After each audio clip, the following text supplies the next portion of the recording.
The headline Jeffrey Epstein is Satoshi is floating around the entire internet like crazy. And I know it sounds like a really great clickbait headline and that a lot of people do believe it.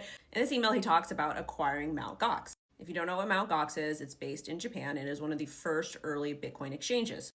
Jeb McCaleb founded Mt. Gox, and he was also part of Ripple and Stellar. Those are also in the files. Oh yes, there was some funding from Epstein that did go into some of the Bitcoin developers, foundations, that type of stuff.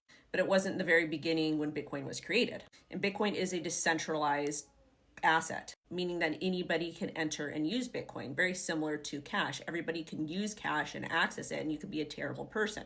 But the difference with Bitcoin and cash is that you can actually track Bitcoin. It's on a public ledger.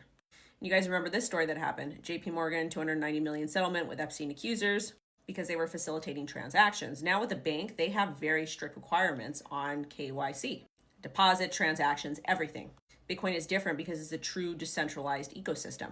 You don't get to pick who you transact with because there are no third parties. So you might make a transaction with somebody or acquire Bitcoin that somebody used to do something bad, even though you didn't do something bad.